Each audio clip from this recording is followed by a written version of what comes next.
பேசுங்க. வணக்கங்கம்மா. என்னோட மாலை வணக்கத்தை எல்லாருக்கும் தெரிவித்துக்கிறேன். கண்ணப்ப நாயனாரை பத்தி இன்னைக்கு எடுத்துக்கொண்ட இது அவரை பத்தி, அவர் அன்பு எல்லையை பத்தி அதை அதை பத்தி பேச போறேன். இது என்னோட சிறு வயதுல நான் ஸ்கூல் டைம்ல இந்த செயல் பகுதியை நான் கேட்டப்ப அப்பயே எனக்கு இது எப்படி இதெல்லாம் சாத்தியமா, இது எப்படி முடியும் அப்படின்னா எனக்கு அந்த டைம்ல அதை யோசிச்சு யோசிச்சு பார்த்திருக்கேன். எத்தனை நாள் அது என் மனசு தாக்கி இருக்கு அந்த விஷயம், அந்த இது கேட்டு. இப்ப அதனால அதை பத்தி பேசணுங்கிறதுக்காக தான் இந்த டாபிக் இந்த தடவை எடுத்தேன். அவரை பத்தி இப்போ பேசலாமா? கண்ணப்ப நாயனார் புராணம். பெரிய புராணம் என்னும் காப்பியத்தில் 63 நாயன்மார்கள் வரலாற்றின் கண்ணப்ப நாயனார் வரலாறு இலைமலிந்த சருகத்தில் 10வது புராணமாக இடம்பெற்றுள்ளது. இந்நாயனார் வரலாற்றை சேக்கிலார் 166 விருத்தப்பாக்களார் பாடியுள்ளார்.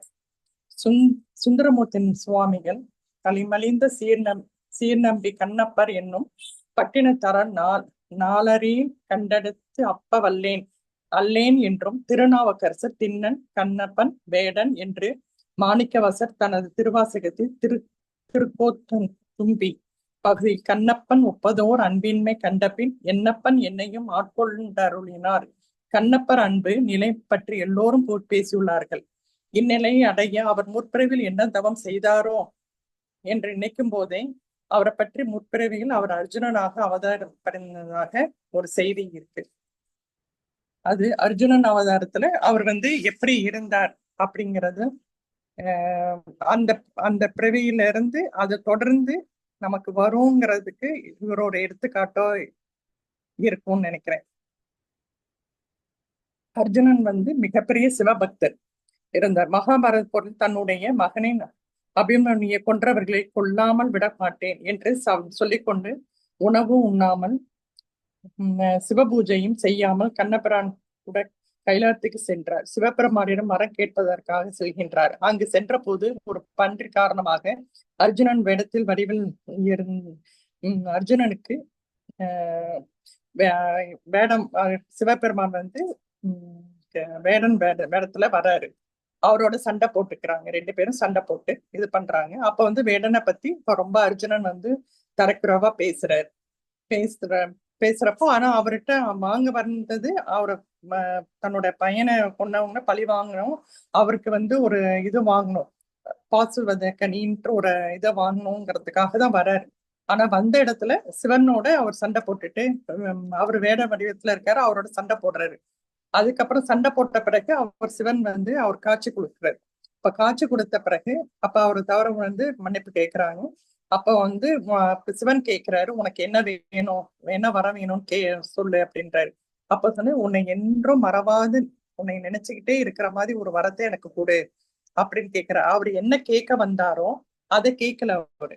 ஆனா அதை விட்டுட்டு எனக்கு எப்போதும் உன்னை நினைச்சுக்கிட்டு இருக்கிற அந்த வரம் மட்டும் எனக்கு வேணும், அதை கொடு அப்படின்னு கேட்கிறாரு. அப்ப சிவன் சொல்றாரு, நீ இதுக்கு உன் மனசுல இதை நினைச்சு கேட்டுட்டு இது வேணும்னு கேட்கறது தான் நீ வந்த.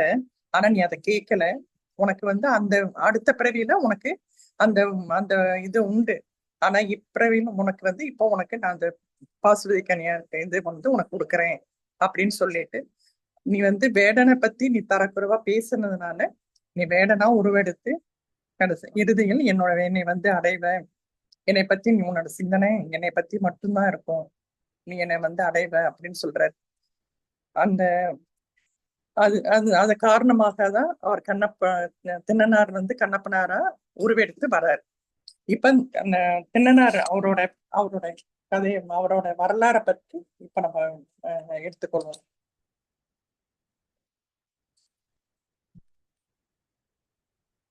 கண்ணப்பன் நாயனார் அவரோட இது குரு பூஜை கொண்டாடுற நாள் மிருகசீரிஷம் நட்சத்திரம் கொண்டாடப்படுகிறது. இவர் உடும்பூர் என்றும் பூம்பொழி புத்தம் புதிய மலர்ச்சோலையில் சூழ்ந்த மலைவளம் மிக்க கொத்தப்பி நாட்டில் சிற்றூர்.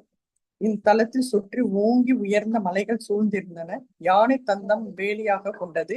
மிக பெரிய மதில் அரண்மனை உடையது. இவ்வூர் வேறகு தனித்து நாடாக திகழ்ந்தது. இவர்கள் மறவர் குலத்தை ஏற்ப வேட்டையாடுவதில் வல்லவர்களாக இருந்தனர். தோல் விலங்குகளோட தோலை வந்து அவங்க உடைகளாக பயன்படுத்தினார்கள். கொடுந்தோல் புலிந்தவர்கள், ஏன்னா எல்லாத்தையும் வேடம் விலங்குகள்லாம் கொண்டு அந்த மாதிரி வேலைதான் அவங்களோட உணவே அதான் இருந்தது. அதனால அந்த வேலை தான் அவங்க செய்யற மாதிரி இருந்தது. அம்மரக்குடி மங்கையின் குற்றம் புரி தொழிலாக கொண்டிருந்தார்கள். அம்மரக்குடி மங்கையின் கணவன் போலவே சாரி சார் இவ்வேற குலத்தின் தலைவனாக இருந்தவன் தான் நாகன். இவரது மனைவி தத்தை என்பவர். வாழ் வலிமையும் தோல் வலிமையும் ஒருங்கே பெற்ற நாகன் குற்றம் புரிவதையே தொழிலாக கொண்டான். அம்மரக்குடி மங்கையின் கணவன் போலவே வீரமும் வலிமையும் கொண்டு பெண் சிங்கம் போல் இருந்தாள். இருவரும் பல்வகை சிறப்புகளோடு வாழ்ந்து வந்தனர் தவிர அவர்கள் மன நிம்மதி இல்லை. நாகனுக்கும் தத்தைக்கும் திருமணமாகி பல காலமாகி மக்கள் பேர் இல்லை. அதற்காக இருவரும் பக்தல் குறை தீர்க்கும் எல்லோருக்கும் முருகன் கடவுளாக பல வழிகளில் அனுதினமும் வழிபட்டு வந்தனர். இவர்களது இடையறாது பக்தியினால் சுந்தர கடவுள் கருணை காட்டினார். குன்றதோறும் குடியிருக்கும் குமரவேல் நாதனுக்கும் தத்தைக்கும் குழந்தை செல்வத்தை அருளினார். முருகப்பெருமானின் திருவருளால் மறவர்குடி மங்காது விளங்க தத்தை ஒரு தான் மகனை ஈன்றெடுத்தாள். பிறக்கும் போதே குழந்தை கைகளில் துவக்க முடியாத அளவிற்கு திண்ணமாக இருந்ததால் அவர்கள் அக்குழந்தையை திண்ணன் என்று சிறப்பு பெயர் வைத்தனர். வேடவர் அனைவரும் மகிழ்ச்சி கடலில் மூழ்கி ஆரவரைத்தனர். புலிக்குட்டி போல் வீரத்தோடு பிறந்த திண்ணன் நாளோடு மேனியும் பொழுதோடு வண்ணமுமாக வளர்ந்தாள். வேடக்குல முறையில் ஏற்ப உரிய பருவத்தில் திண்ணன் வில்வித்தையும் முறையோடு பயின்று உரிய காலத்தில் வல்லவனாக விளங்கினான். பிரபஞ்சம் திண்ணனை 16 வயதில் நிரம்ப பெற்று வாலிபனாக முதுமை அடைந்த நாகன் தலைமை பதவியை தன் மகனை மாற்ற எண்ணி அதனை வேடவர்கள் தெரிவித்தான். அவர்கள் நாகனை விருப்பப்படியே திண்ணனை தலைவராக ஏற்றுக்கொண்டனர். திண்ணன் வேடர் இணையற்ற வீரனாக ஆனார். உள்ளமும் உடலும் பூரித்து போன நாதன் தேவதைகளை பூசை செய்யும் தேவராட்டியை வரவழைத்து குல வழக்கத்துக்கு ஏற்ப தேவதைகளை பூஜை செய்யுமாறு கட்டளையிட்டார். தேவராட்டி வழிபாடு செய்து திண்ணன் தந்தையை மேம்பாட்டவனாய் விளங்கினான் என்று ஆசி கூறினார். ஒரு நாள் குல வழக்கப்படி வேட்டையாக புறப்பட எண்ணினான் திண்ணனர். இவ்வழிபாட்டை முடித்தவுடன் கொண்டு மற்றவர்களோடு வேட்டையாட புறப்பட்டார். மேகம் போல் வேடம் கூட்டம் சூழ திண்ணனார் வேட்டையாட காட்டுக்குள் புகுந்தார். புகை விட்டு கிளம்பும் கூடும் புலி போல திண்ணனார் வேட்டையாட தொடங்கினார். பறவைகள் கொம்புகள் பெரும் முழக்கமிட்டன. வேடர்கள் வாயால் சீல் அடித்தனர். கைகளை தட்டி ஓசை எழுப்பினர். வேடர்கள் ஆர்ப்பாட்டத்தில் காடே அதிர்ந்தது. சிங்கத்தின் கர்ஜனை வந்தது. வேடரின் குத்திட்டு பலியாக்கினான். வேலை போட்டு கம்ப போட்டு புளியாம் மானை எல்லாத்தையும் குத்தி கிழிச்சு எல்லாம் எடுக்கிறாங்க.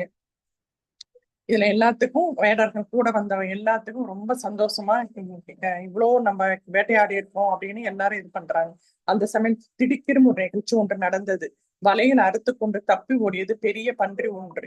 அது நாய்களிலிருந்து எப்படியே தப்பித்தது. வில் அம்பு எல்லாத்திலிருந்து தப்பிச்சு ஓடுது.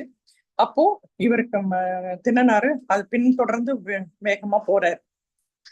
வேகமா போயிட்டு அதை அடிக்கிறதுக்காக கிளம்புறாங்க. அது எல்லாத்தையும் மீறி ஓட்டமா ஓடுது. அப்போ நானும் காடனும் மற்ற எல்லாருமே வேடர்கள் எல்லாருமே நின்றுட்டாங்க. நானும் வேடன் மட்டும் இவங்களோட சேர்ந்து திண்ணனாரோட ஓடுறாங்க. ஓடி போய் ஒரு இடத்துல போய் திண்ணாரு அந்த பன்றியை அடிச்சு கொண்டுடுறாரு. அந்த கொண்டு அதை எடுக்கிறப்ப இவங்க 2 பேரும் வந்து நானும் காடனும் வந்து ரொம்ப சந்தோஷப்பட்டு தலைவரை வணங்கி நீங்க இது பண்ணிட்டீங்க அப்படின்னு வில்வெழுத்து சிறந்த தலைவர் எங்களுக்கு அப்படின்னு சொல்லி அவரை பாராட்டி இது பண்றாங்க. மூவரும் அந்த பன்றியை தூக்கிட்டு ஒரு இடத்துல போயிட்டு நம்ம ரொம்ப தூரம் போனதுனால அவங்க ரொம்ப களைப்படைஞ்சிடுறாங்க.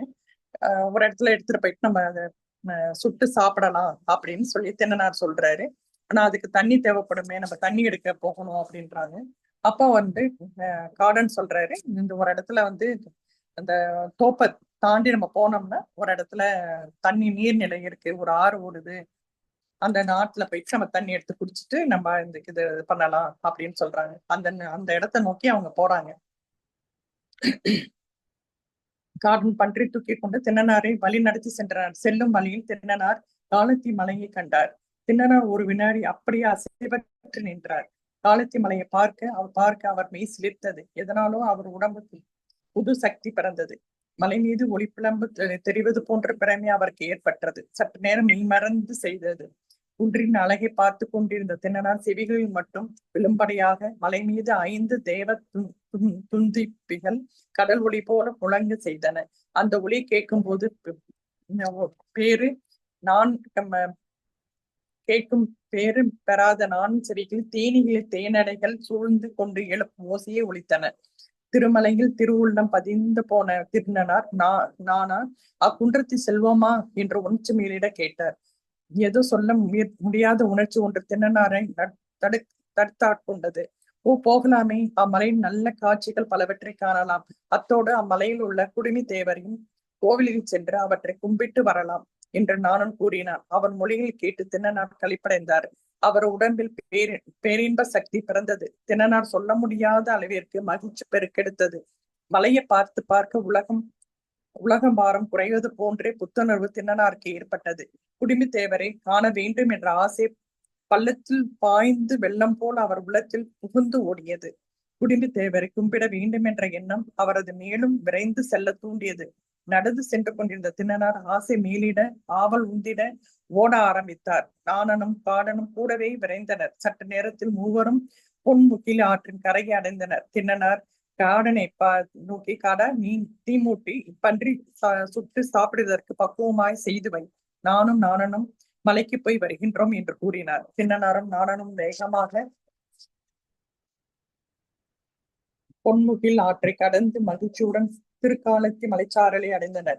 பகலெல்லாம் பாரிலே பவனி வந்த பகலவன் கடமையை முடித்து களைப்பு நீங்க கடல் வாயிலை அடைந்து கொண்டிருக்கும் நேரம் மாலை கதிரவன் மஞ்சள் வெயில் திருக்காலத்தி மலையில் பொன்மயமாக்கியது. நாணன் திண்ணனாரும் பாதை காட்டும் பொருட்டு முன்னால் நடந்து சென்றான். திண்ணனார் அவனை பின்தொடர்ந்தார்.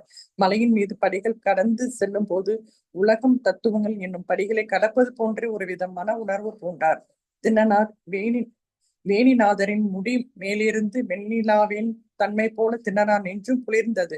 ஒவ்வொரு படி மீதும் அடியெடுத்து வைக்கும் போது அவர் உள்ளத்தில் எதனாலோ பக்தி வளர்ந்தது.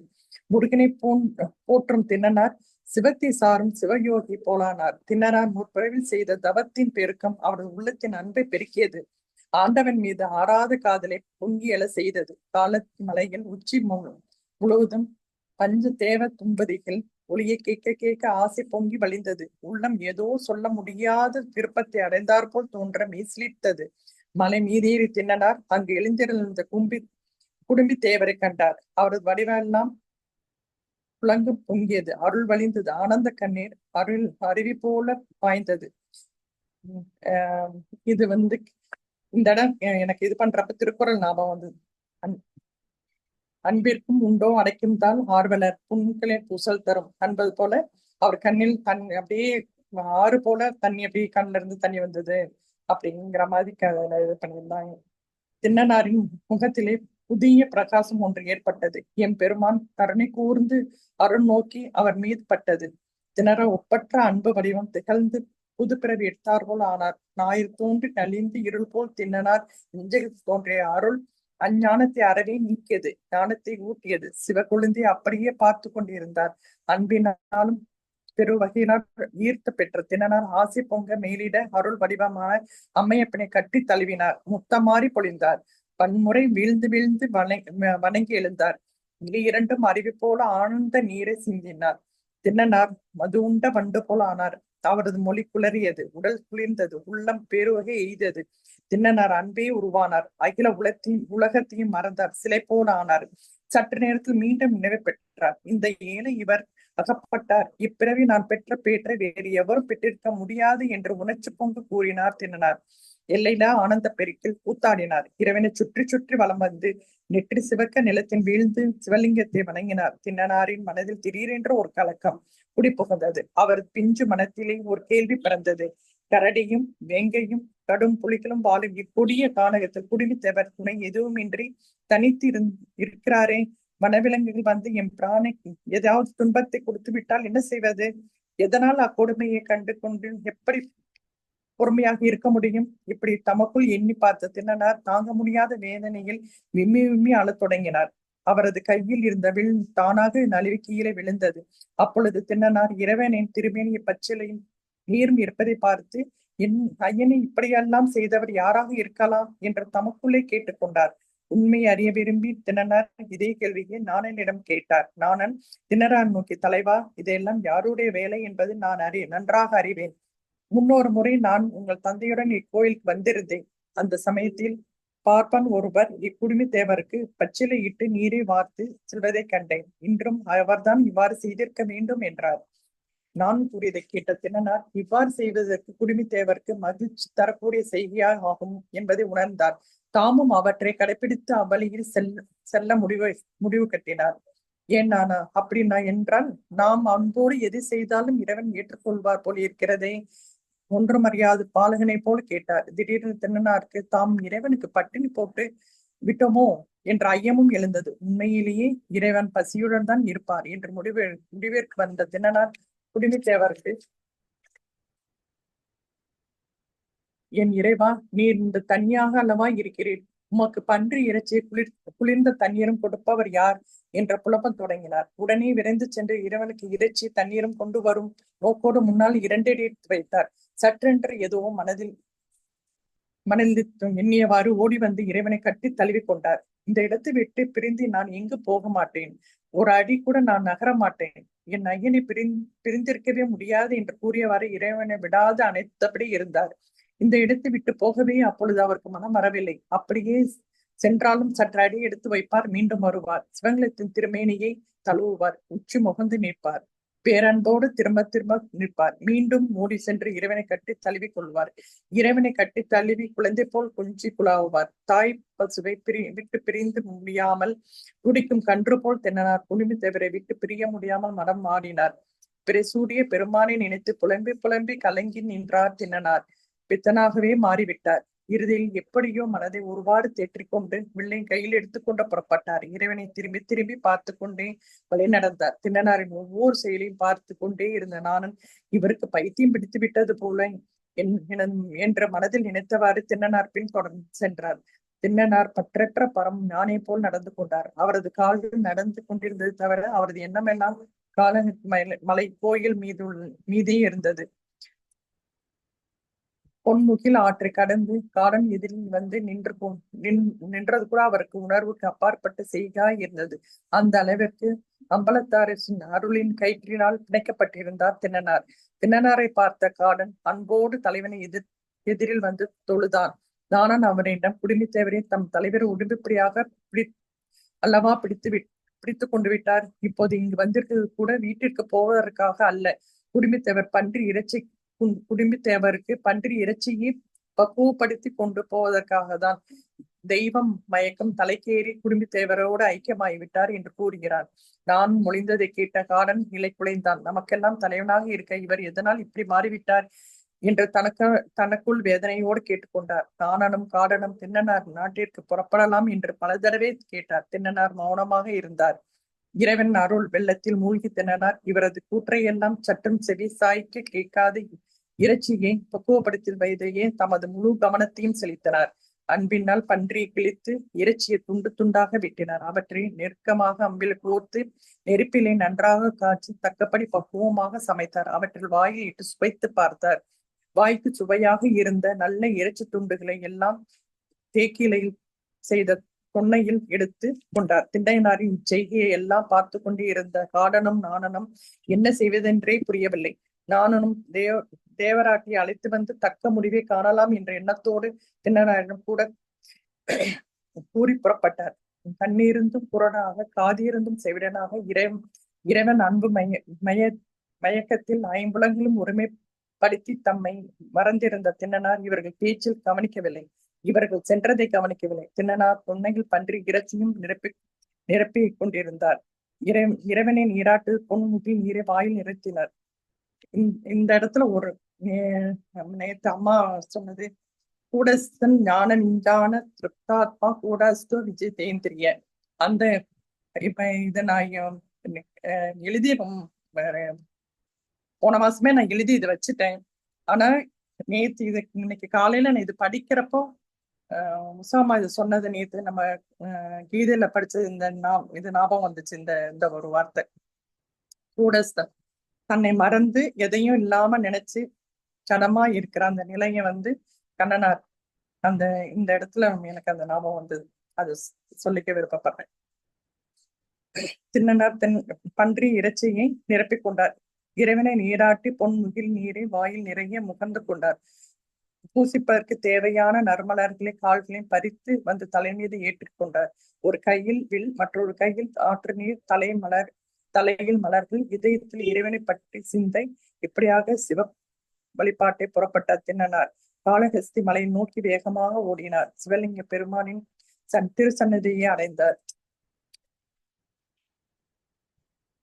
முதல் வேளையாக அரசர் திருமேனியிலிருந்து மலர்களை பச்சை இலைகளையும் செருப்புகளால் அகற்றினார். வாயிலிருந்து பொன் முகில் ஆற்று நீரை ஆண்டவன் மீது உமிழ்ந்தார். இதயத்தில் உள்ள எல்லையில்லாத அன்பை அரசரான் மீது சொரிவது போல தலை மீது சுமந்து வந்த நறுமலர்களே இறைவன் மீது பொழிந்தார். கையில் கொண்டு வந்திருந்த ஊன் நிறைந்த தொன்னையை தெய்வத்தின் திருமுன் பயபக்தியுடன் வைத்தார்.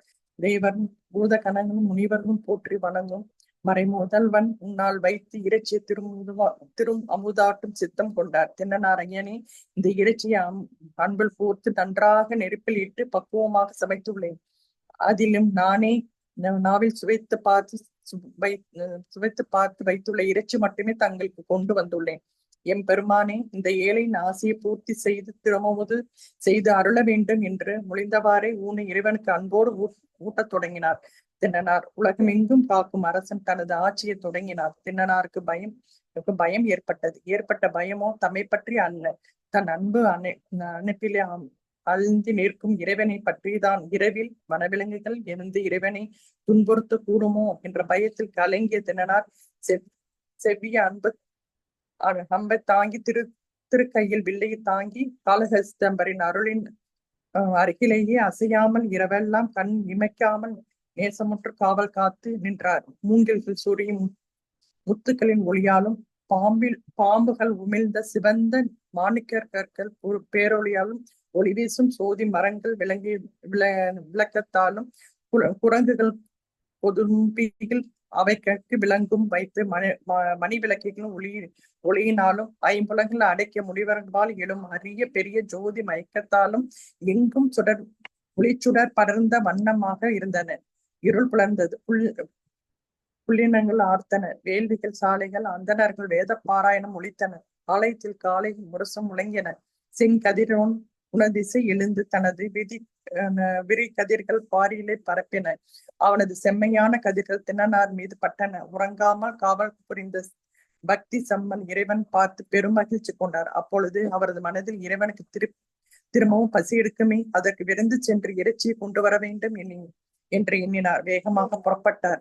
திண்ணனார் திருக்கோயிலை விட்டு வெளியே சென்று சிறிது நேரத்துக்கெல்லாம் வழக்கம் போல பூசை செய்த சிவபூசரியார் என்னும் அந்தனர் வழிபாடு செய்வதற்காக மலரும் நீரும் நறுமணம் புகைப்பொருட்களும் எடுத்து வந்தார். உள்ளே வந்த அந்தனர் இறைவனை திருமுன்னால் இறைச்சியும் எலும்பு சிதறி கிடப்பதைக் கண்டு பதறினார். ஐயோ, இத்தகைய இழிவு செயல்களை செய்தவர் எவரோ என்று நிலத்தில் வீழ்ந்து அலறினார்.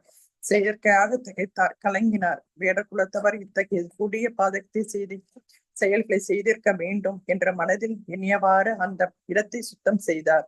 பொன் முதலிய சென்று நீராடி திரும்பி வந்தார். பொன் முகலியில் நீராடி திரும்பி வந்தார். அந்தனர் என்று போல் வேதம் ஓதி சைவாகம் முறைப்படி இறைவனை நீராட்டினார், மலரிட்டார், நறுமண புகை பூ காட்டி வழிபட்டார்.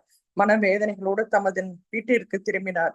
காளஹஸ்தி மலை விட்டு புறப்பட்ட திண்ணனார் பல வகை விலங்குகளை மாமிசத்தின் சமைத்து அமுதூட்ட எண்ணினார். அதற்காக மான், பன்றி, காட்டுமான் முதலியவற்றை வேட்டையாடினார் திண்ணனார்.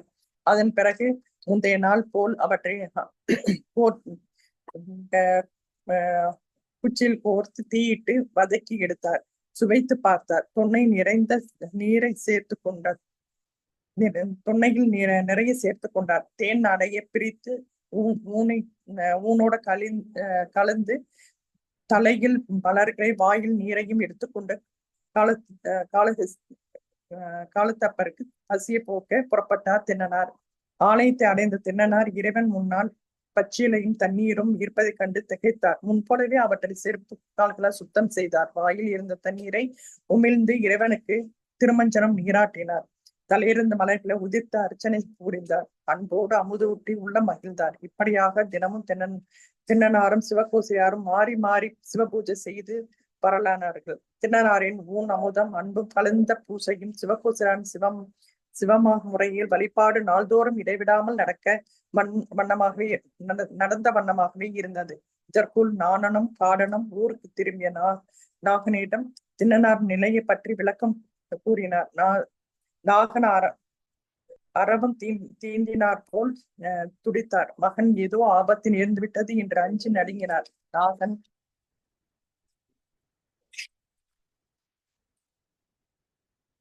தேவராட்டையும் தத்தையும் அழைத்துக் கொண்டு திண்ணனாருடைய பார்க்க காளஹஸ்தி மலைக்கு புறப்பட்டார். திண்ணனார் குடுமி தேவரை அணைத்த வண்ணம் இருந்தார். அப்பொழுது அங்கு வந்த நாகனும் தத்தையும் திண்ணனார் பல வழிகள் பேசி பார்த்தார்கள், சொல்லி பார்த்தார்கள். அவரை பிடித்திருக்கும் சாமி பைத்தியம் மட்டும் விட்டப்பாடில்லை என்பதை உணர்ந்து வருந்தினார்கள். தேவராட்டி முயற்சியை தோல்வியுற்றாள். நாகனும் தந்தையும் மனம் அறிந்தினார்கள். மகனை தன்னோடு அழைத்து செல்வதற்கு என்பது இயலாத காரியம் என்பதை திடமாக கொண்டார். இறைவனது கருணை கயிற்றில் கட்டுண்ட திண்ணனார் இவற்றால் முன்னால் வெறும் ஜடமாகவே காணப்பட்டார். அவர்கள் திண்ணனாரை பழைய நிலைக்கு கொண்டு வருவது இயலாத காரியம் என்பது வருத்தத்துடன் வந்த வழியே திரும்பினார்கள். குடும்பி தேவருக்கு வேடர் வழிபாடு, வேதியர் வழிபாடு 4 நாட்கள் கலந்து நிகழலாயின. 5ஆம் நாள் வந்தது. அன்று வழக்கம் போல திண்ணனார் சென்று சற்று நேரத்தில் வந்தார் சிவகோசிரியார். இறைவன் முன்னால் தினமும் காலை தான் வரும்பொழுது இறைச்சி சிதறி கிடப்பது எண்ணி மனமறந்தி இறைவனிடம் இறைஞ்சினார். எம்பிரானே, தம்பிரானே, திருகாளஹஸ்தி அப்பனே, அபச்சாரம் தினமும் தவறாது எலும்புகளும் இறைச்சியும் உமது திருமுன்னால் வாரி இறைத்து மாசுபடுத்துவது இன்னாரென்று நான் அறியேன். தேவி திருவுள்ளம் கனிந்து இத்தகைய கொடுமைகளை இனி நேராத வண்ணம் எம்மை காத்தருள வேண்டும் என்று பரமனிடம் பிரார்த்திக்கப்படி வழிபாட்டை முடித்துக் கொண்டு வீட்டுக்கு சென்றார். அன்றிரவு அவரது கனவில் செஞ்சுடர் வண்ணம் எழுந்தருளினார். இச்செயலை யாரோ வீடுவன் வேண்டுமென்றே என்னை இழிவுபடுத்த வேண்டும் என்பதற்காக செய்கிறான் என்று மட்டும் எண்ணிவிடாதே. அவனது வடிவமெல்லாம் எப்பொழுது நம் பக்கம் அன்பு செலுத்தும் தன்மையானது. அவனுடைய அறிவு உணர்வும் நம்மை அறியும் அறிவே. அவனுடைய செயல் ஒவ்வொன்றும் இனிமை பயக்கக்கூடியவை. அவரது செருப்பு கால்கள் என் மீது தேய்க்கும் சுத்தப்படுத்தும் போது எனக்கு மழலை என் சேவடிகள் தடவி செல்வது போன்ற இன்பப் பெருக்கு ஏற்படுத்துகிறது. கங்கை, காவேரி முதலிய தூய நீர்கள் நதிகளில் நீரை விட தூய்மையானது அவன் தனது வாயிலிருந்து உமிழ்கின்ற திருமஞ்சன நீர்.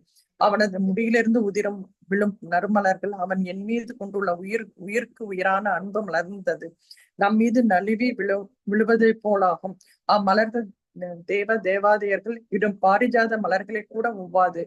அவன் ஊட்டும் இறைச்சி மறைவிதிப்படி அளிக்கும் அவ்விப்பாகத்தை விடவும் சிறந்ததாகும். வேத முனிவர்கள் ஓதும் ஓத்திர நாமங்களை விட அவன் குளிர அன்புரைக்கு கூறும் மொழிகளே மிக மிக நல்லவை, எனக்கு இன்பம் தரக்கூடியவை. அவனது இத்தகைய உயர்ந்த அன்பு செயலை உனக்கு காட்டுகிறேன், இதற்காக கலங்காதே என்று திருவாய் மலர்ந்தார் எம்பெருமான். சிவகோசிரார் கனவு கலைந்து திடீரென்று விழித்தெழுந்தார். எம்பெருமான் போற்றி இல்லத்தில் விழுந்து வணங்கினார். அவரது கண்களில் ஆனந்த கண்ணீர் பெருகியது. அதன் பின்னர் உறங்கம் எப்படி வரும்? கனவில் கண்ட பெருமான் திருக்கோலத்தை எண்ணியபடியே விடியும் வரை விழித்திருந்தார். அன்று 6ஆம் நாள் வழக்கம் போல திண்ணனார் வேட்டையாட புறப்பட்டார். அந்த சமயத்தில் அந்தனர் மனம் நிறைவோடு திருக்கோயிலுக்கு வந்தார். வழக்கம்படி வேதகமாம் வழிப்படி செய்தார். அதன் வழியே திரைவன் கனவில் எழுந்தற்கு ஏற்ப சிவலிங்கத்தின் பின்புறமாக ஓரிடத்தில் மறைந்து கொண்டார். வழக்கம் போல தொண்டையில் இறைச்சியும் தலையில் நறுமலர் வாயில் பொன்முகில் ஆற்றின் தெளிந்த நீர் எடுத்துக்கொண்டு திண்ணனார் திருச்சந்நிதிக்குள் வந்தார். திண்ணனாரின் பக்தி உலகோர் உணர்த்த இறைவன் மீது கொண்டுள்ள அன்பை சிவகோசியார் தெரிவுபடுத்துவதற்காகவும் வேண்டி குடுமி தேவர் அவர் ஆனந்தமலை மீது ஒரு அற்புத விளையாடலை தொடங்கினார். எப்பெருமான் தமது சிவலிங்க திருமேனியில் வலது கண்ணில் இருந்து இரத்தம் வடிவது போல காட்டினார். சிவபெருமானின் திருவெளிகளில் குருதி கொட்டுவது கண்டு மதிமயங்கிய திண்ணனார் செயலெழுந்தார். வாயிலிருந்த பொன் முகிலாற்றின் நீர் கீழே விழுந்து சிதறியது. வில்லும் கீழே நழுவி குடுமியின் சுமந்து வந்த நறுமலர்கள் கீழே சிதறியது. அருள் மிகுதியார் நிலை தளர்ந்த தின்னனார் பதைக்கு கீழே விழுந்தார். அவரது உள்ளமும் உடலும் நடுங்கியது. நடுக்கத்தால் உடல் வியர்த்தது. அவர் கண்ணில் வடித்து கதறினார். திடுக்கிட்டு எழுந்தார். எம்பெருமானின் குருதி வலியின் திருக்கண்ணில் தனது கையால் துடைத்தார். குருதி மட்டும் நின்றபாடு இல்லை. செய்வர்க்கறியாது செயல் மறந்து நிலத்தின் வீழ்ந்தார். மீண்டும் எழுந்தார். எம்பெருமான் இத்தகைய கூடிய துன்பத்தை செய்து யார்? காட்டு விலங்குகளா, இல்ல வேடர்களா? ஆனாலும் சரி, என் ஐயனுக்கு இப்படி துன்பத்தை கொடுத்ததை மட்டும் என்னால் பொறுத்துக்கவே முடியாது. இப்பொழுதே பழி வாங்கி வருகிறேன் என்று கர்ஜித்து தின்னனார். கோப்பத்தை எழுந்தார். வில்லும் அம்பும் எடுத்துக்கொண்டு வில்லில் நானேற்றி குன்றின் சரிவில் அங்குமாய் நெடுதூரம் தேடி தேடி அலைந்தார். தேடி இடங்களில் விலங்குகளோ வேடர்களோ காணாது வேதனையோடு திரும்பி வந்தார். எம்பெருமான் இரத்தத்தை சிந்தும் விழிகளை பார்த்து இரத்த கண்ணீர் வடித்தார். குடும்பி தேவருக்கு இருக்க கட்டி கொண்டு தழுவினார். அன்பும் அருளும் இணைந்தன. பக்தி சக்தியும் கலந்தன. வேடர்கள் மூலிகை கொண்டு புண்களை ஆற்றுவதை தின்னனார் நினைவிற்கு வந்தது. உடனே காளஹஸ்தி மலையின் அடிவாரத்தை சென்று தமக்கு தெரிந்த சில பச்சிலை மூலிகைகளை பறித்து வந்தார். அப்பச்சிலைகளை கசக்கி பிழிந்து சாற்றை இறைவன் இருவெளிகளுக்கும் பிழிந்தார். அப்படியும் பெருகி வந்த ரத்தம் மட்டும் சற்று கூட நிற்கவில்லை. இந்த சமயத்தில் ஊனுக்கு ஊனிடல் வேண்டும் என்ற ஆன்றோர்களின் சித்தாந்த மொழியை அவரது சிந்தைக்கு எட்டியது. எம்பெருமானுடைய விழிகள் நேர்ந்த விபத்தை தீர்ப்பதற்கு தம்முடைய விழிகளை ஒன்றை தோண்டி எடுத்து இரத்தம் சிந்தும் இறைவனின் திருவிழிகளில் வைப்பது என்ற கருத்தினை கொண்டார். தின்னனார் சற்றும் தாமதிக்காமல் ஊறிய அம்பினால் தனது வலது கண்ணை தோண்டி எடுத்தார். காளஹஸ்தி அப்பன் ரத்தம் வலியும் வலக்கண்ணியில் தப்பினார். தின்னனார் அக்கண்ணில் இருந்த ரத்தம் வலியது நின்றது. தின்னனார் கண்ணிலிருந்து ரத்த பெருக்கெடுத்து ஓடத் தொடங்கியது.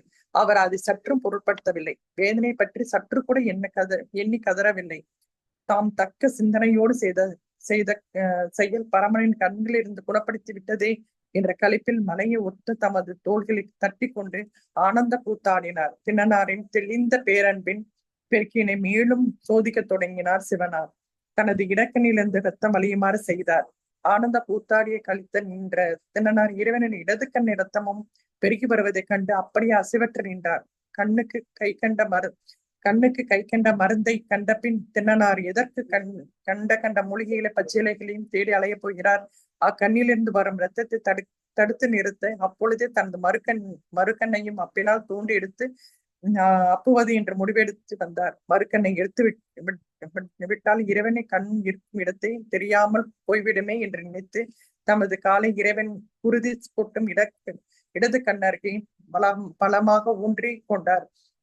அம்பை எடுத்தார். அம்பு எடுத்த அன்பர் காலத்தினால் அன்பின் பெருக்கினால் ஒரு முறை பார்த்தார். இந்த கண்ணை பறித்து இறைவனுக்கு வைத்துவிட்டால் பிறகு இறைவனை கண்களால் பார்க்க முடியாதே, அன்பு வடிவமான இறைவன் அருள் முகத்தை காணவே முடியாதே என்று எண்ணினாரோ என்னவோ.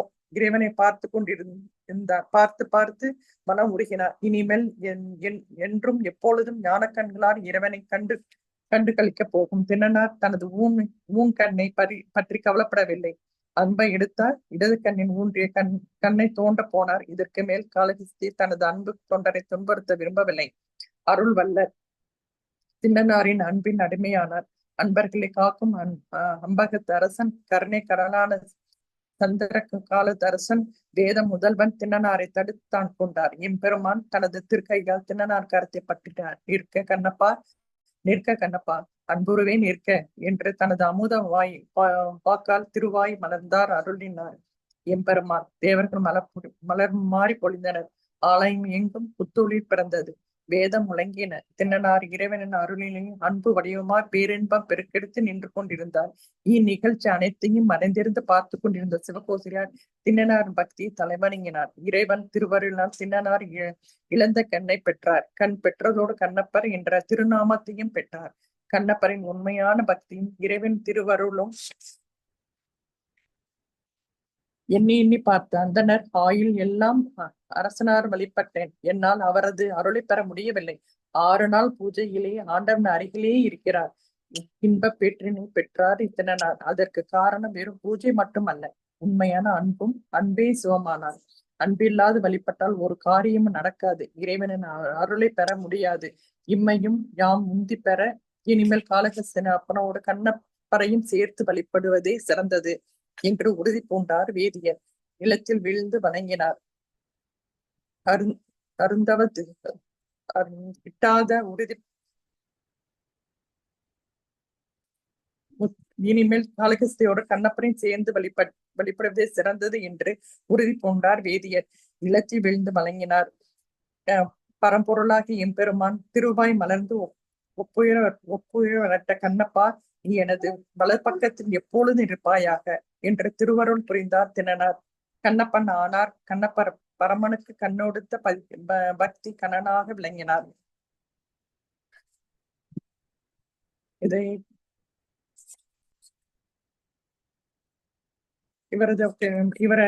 இவருக்கான கோயிலும் அந்த ஊர்ல இருக்கு. இன்னும் வழிபாடு தை மாசம் அந்த பூஜையில வந்து இன்னும் இன்றளவும் அந்த பூஜை நடந்துகிட்டு இருக்கு. கண்ணப்ப நாயனாருக்கு ஒரு கோயில் கட்டி அங்க பூஜை வழிபாடு எல்லாம் நடந்துட்டு இருக்கு.